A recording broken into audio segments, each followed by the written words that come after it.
दोस्तों, आज मैं आपको एक बहुत अच्छी बात बता रहा हूं, ध्यान से सुनिएगा।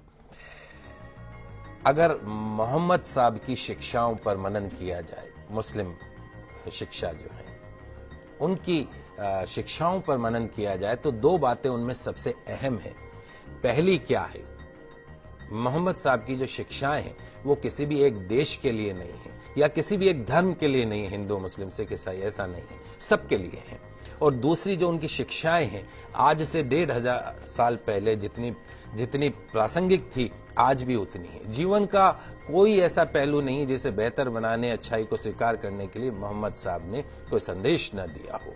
उनके संदेशों को गलत अर्थों में ले लें वो अलग बात है। उनकी जो बातें हैं वो इंसानों को सच की राह दिखाती हैं। अर्थशास्त्र, इकोनॉमिक्स भले ही ब्याज को मूलधन का किराया, शुल्क या कुछ और माने, लेकिन जो इस्लाम धर्म में ब्याज को ममनू माना गया, अनुचित माना गया है। इस्लाम के मुताबिक ब्याज एक ऐसी व्यवस्था है जो अमीर को और अमीर बनाती है और गरीब को और गरीब बनाती है। इस प्रकार ये एक शोषण का जरिया है।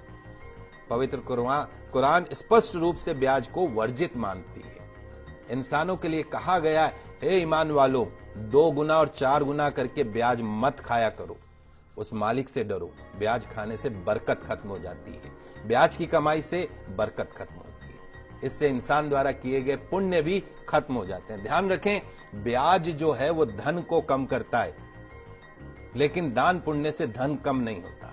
जो लोग ब्याज हासिल करने का निश्चय कर चुके हैं उनके लिए बहाने बनाते हैं, उसके लिए ये एक शैतानी धोखा है। जो लोग ब्याज लेने को सही कारोबार साबित करने की कोशिश करते हैं कि साहब ये तो हमारा बिजनेस है, और लोगों को भी यकीन दिलाते हैं कि ब्याज लेना उचित है, तो ऐसे लोगों को भी इसी प्रकार के शैतानी धोखे के शिकार होते हैं। तो जो लोग ब्याज खाते हैं उनके बारे में कहा गया है कि कयामत के दिन खड़े नहीं हो सकते, उसी तरीके से जैसे किसी को शैतान ने छूकर पागल कर दिया हो।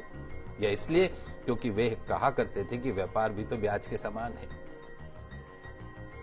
व्यापार को वैध कहा गया है, ब्याज को पूरी तरीके से अवैध कहा गया है।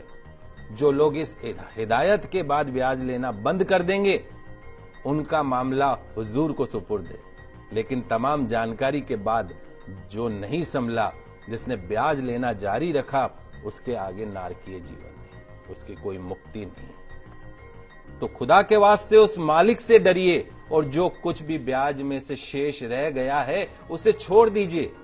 यदि तुम सच्चे दिल से ईमान रखते हो, ना तुम खुद जुल्म करो और ना तुम पर जुल्म किया जाए।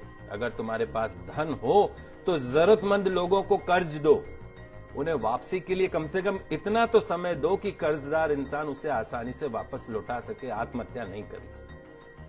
किसी वास्तविक वो अवश्यम भावी जो मजबूरी होती है कि जानबूझ के कोई नहीं, लेकिन मजबूरी है, अगर उस मजबूरी में अगर वो तुम्हारा समय पर धन नहीं लौटा सके तो उस पर कभी सख्ती मत करो, उसका अपमान मत करो, गालियां मत दो, उसे और समय दो। रोजी कमाने का गलत तरीका, गलत साधन, गलत रास्ता मत अपनाइए। मालिक से डरते हुए, उसकी नाफरमानी से बचते हुए सही जायज हलाल तरीके अपनाइए। हराम रोजी के करीब भी